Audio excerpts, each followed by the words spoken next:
Ah, notre première vision au début, quand on voit des personnes extérieures au quartier, en fait, on est entre nous, hein.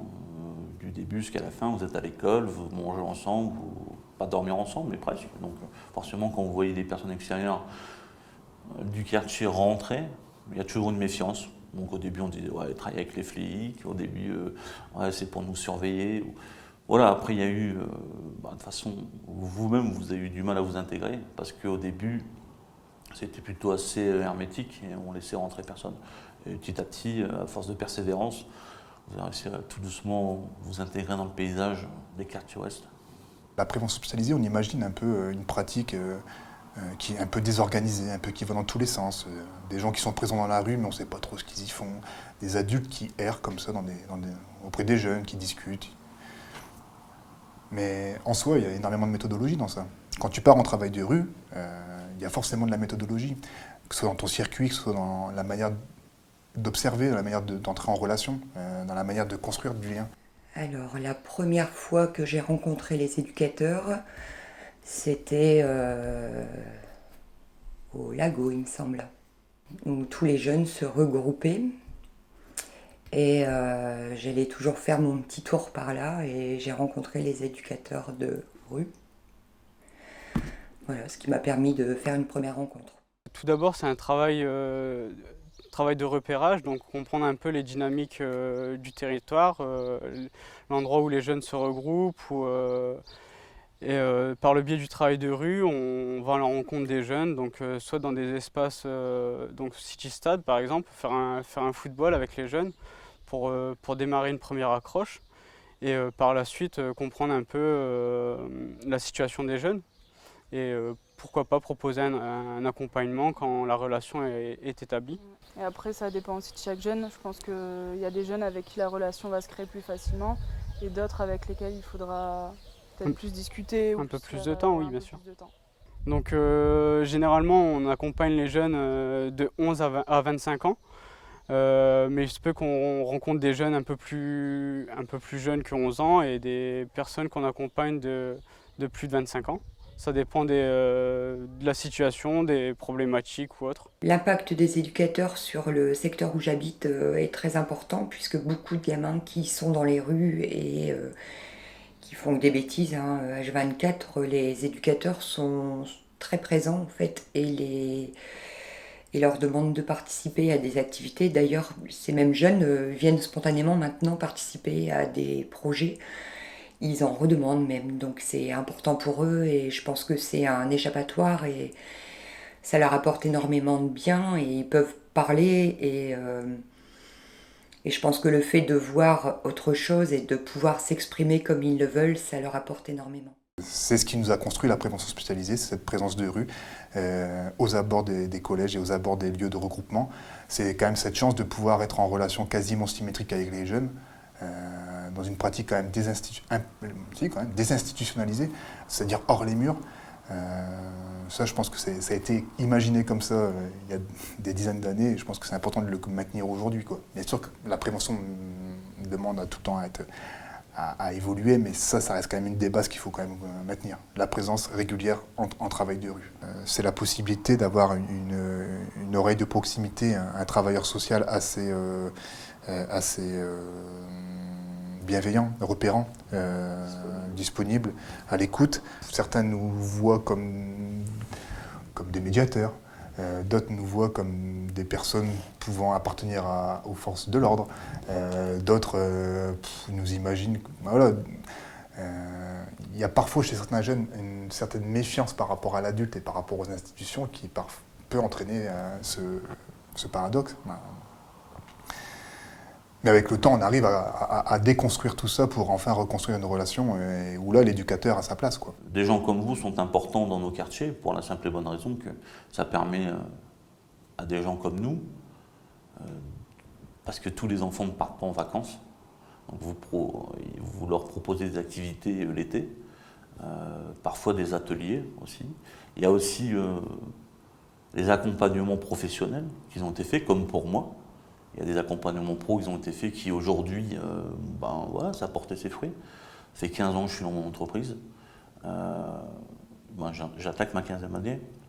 Moi, j'ai une base CAP mécanique, donc j'étais passé par l'atelier mécanique, ce qui m'a permis par la suite, monter un projet avec l'atelier mécanique et les éducateurs qui s'occupaient de l'atelier mécanique pour pouvoir monter un projet professionnel en fait par la suite. Quand on parle du club de prévention, moi j'en ai toujours une bonne image, j'en dis toujours que du bien, parce que forcément les gens de terrain, c'est ce qui permet d'avoir le dernier lien social parfois, avec le monde du travail, avec voilà, pour ne pas rentrer dans le communautarisme, rester entre nous. Parce que quand vous restez qu'entre vous, il y a plein de dérives.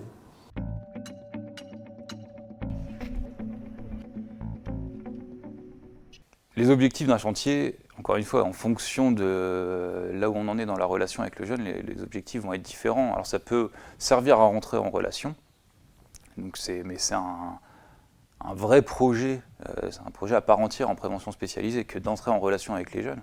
Donc là, le chantier, il est hyper important. Et sinon, c'est un support éducatif, c'est-à-dire que c'est des jeunes qui sont souvent en marge, qui adhèrent pas, comme je l'ai dit, forcément au centre animation jeunesse ou aux activités que peuvent proposer les centres sociaux. Et avec nous, ils viennent, et ils savent que quand ils viennent, ils vont devoir respecter un cadre, ils vont déjà respecter les adultes qui sont là pour les encadrer. Si on travaille en partenariat avec une autre association, avec la ville, peu importe, mais ils vont devoir respecter les lieux et les autres adultes, même s'ils ne les connaissent pas. Et puis des horaires, une manière de faire, se respecter entre eux aussi, c'est pas toujours évident, ils sont souvent dans ils se taquinent, ils s'insultent, etc. L'avantage, c'est quand vous êtes accompagné par un club de prévention, comme il peut y avoir avec PAS, Vie Active et tout ça, c'est que c'est des gens qui ne vous regardent pas, qui ne vous jugent pas, et qui vous donnent la possibilité de vous donner un cadre professionnel, vous aider à vous donner des règles. Parce qu'à l'atelier mécanique, c'était ça. Au-delà, on faisait de la mécanique, certes, c'était nos bases, mais c'était aussi nous donner un cadre et nous redonner les règles. Et les règles, c'était de dire, il faut être à l'heure au matin. Quand on vous donne une tâche, il faut la faire du début jusqu'à la fin, et ainsi de suite. Chose que nous, on n'avait pas connue, chose que moi, je n'avais pas connue. Donc forcément, l'atelier mécanique nous a donné toutes ces règles-là, nous a donné le goût au travail, et nous a forcément après, ensuite, via le projet professionnel que moi j'ai eu avec vous, qui m'a permis aujourd'hui d'être où je suis, c'est avec PAS, c'est pas, on va pas se mentir. Certes, moi j'y suis pour quelque chose, parce que si moi je mets pas du mien, c'est sûr, mais la première porte ouverte, c'est vous. Puis un chantier jeune bénévole, c'est soit réparer, repeindre ou faire toutes sortes de choses. C'est pas vraiment bénévolement parce que on est récompensé en activité. Ah mais bon, regarde là, tu me démontais. Moi j'ai besoin des planches entières, sinon ça sert à rien. Même si on a l'impression des fois qu'on passe pendant notre chantier, on passe une journée à poser le cadre en permanence et qu'on se dit mais en fait ils vont plus jamais revenir, ils vont nous détester. Et puis les jeunes, on les recroise une semaine après et puis ils demandent quand a lieu le prochain chantier. Donc ça veut dire que finalement, ils sont en demande de ça aussi. Mais ce qui est sûr, c'est que quand c'est des jeunes qu'on n'a jamais accompagnés ou quand c'est la première fois, on rencontre systématiquement les parents. C'est une étape essentielle. Après, ça peut être aussi simplement un prétexte. Des fois, on propose un chantier parce que c'est un jeune.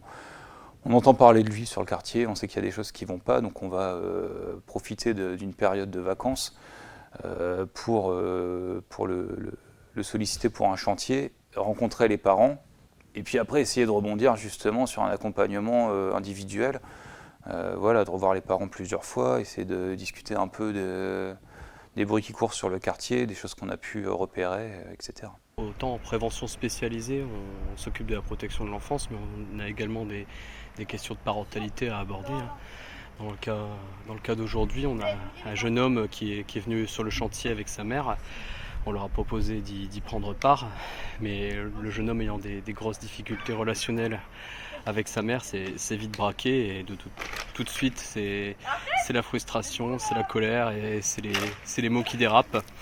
Donc pas grand chose à faire dans ces cas-là, à part laisser le jeune homme se placer face à ses contradictions, attendre un petit peu, ne pas répondre aux provocations. Et puis au final c'est assez symptomatique de ce qui se passe, c'est le retour au chantier. Non mais c'est ça, c'est que l'avantage avec vous, c'est que vous ne découragez pas en fait. c'est que vous pouvez avoir tenu pas tenu, mais suivi plein de personnes, plein de dossiers. Parfois, il n'y en a qu'un sur 20 qui sort. Ben, c'est pas, vous ne restez pas sur 19 échecs, mais vous restez sur une réussite. Et c'est ça, en fait, qui fait la force du club. C'est que vous ne jugez pas les gens. Je suis parti en incarcération, ma première incarcération, je l'ai fait à l'âge de 15 ans et demi. J'ai fait 15 jours et après j'ai fait 3 nouvelles incarcérations et ma dernière date du 28 décembre. Et je suis sorti de à peu près 36 mois, on va dire, d'incarcération. Au début, je voulais pas trop aller avec eux, quoi. J'allais de temps en temps, mais sans plus, parce que je pensais que en fait, c'était nul.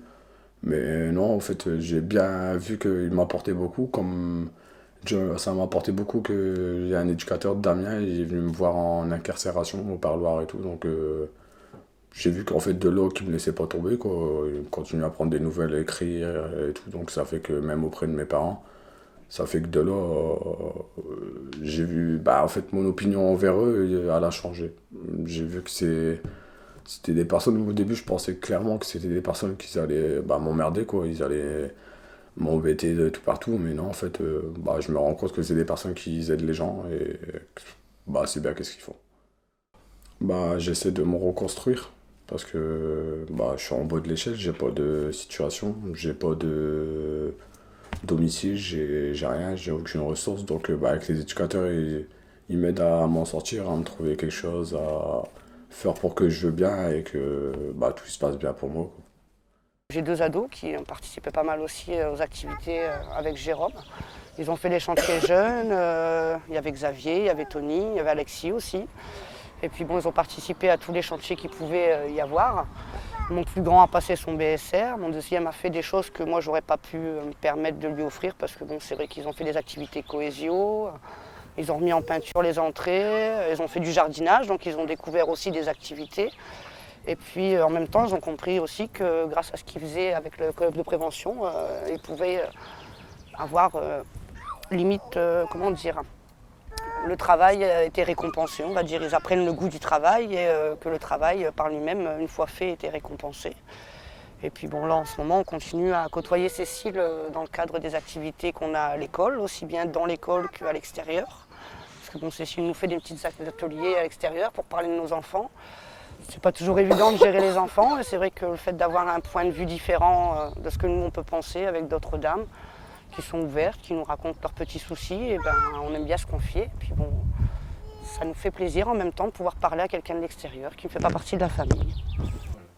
Lors des périodes de décrochage où un jeune est en errance ou en début d'errance, dans ces cas-là, on va les mettre dans des projets tels que le passage du permis AM.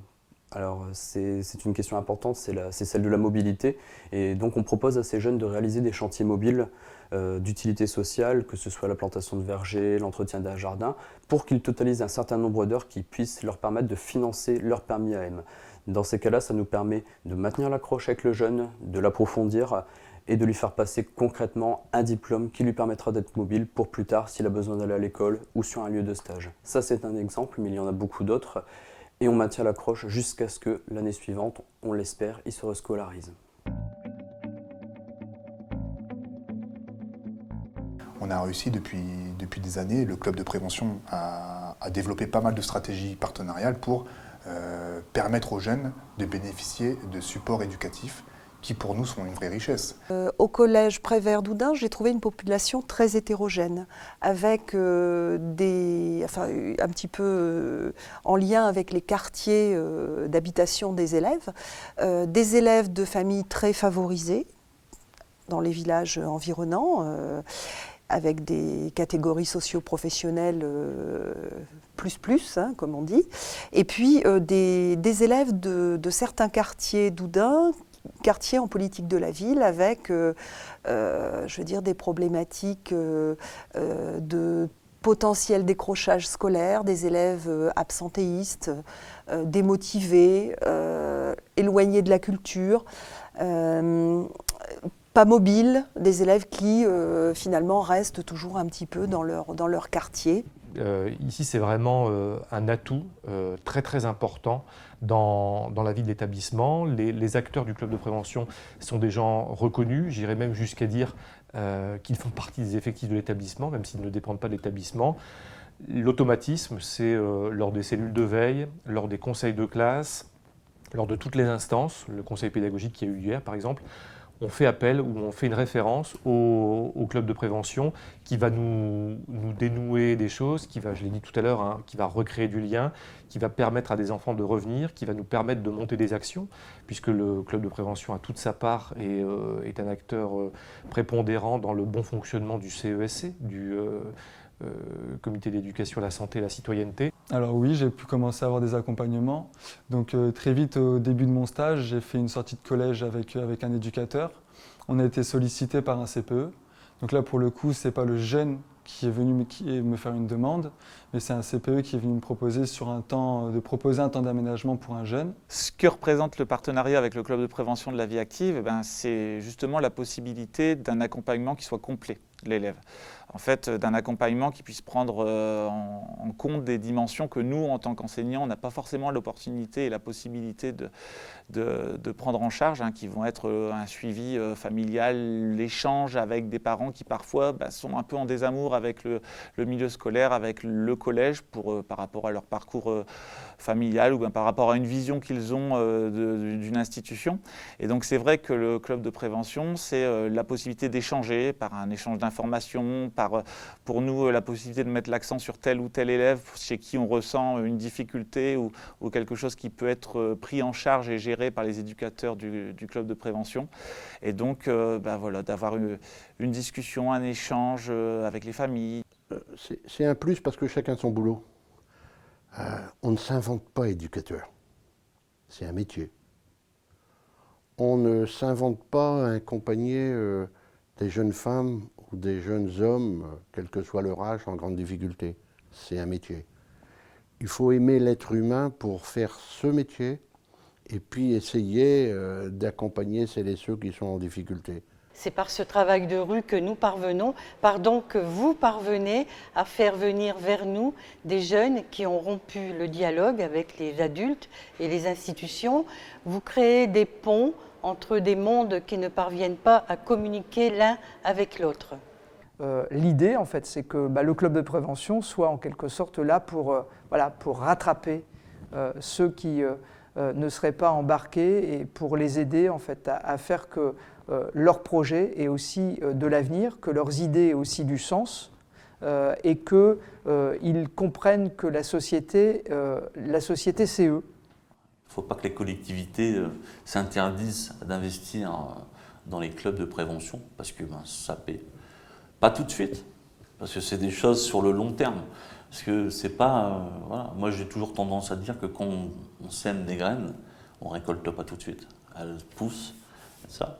Aujourd'hui, j'en suis la preuve. Voilà. C'est-à-dire que ce travail nécessite énormément de patience. Les résultats ne sont pas forcément visibles très rapidement. Néanmoins, après quelques mois, après quelques années, tu peux te rendre compte que même si c'est discret, il y a des effets de notre intervention.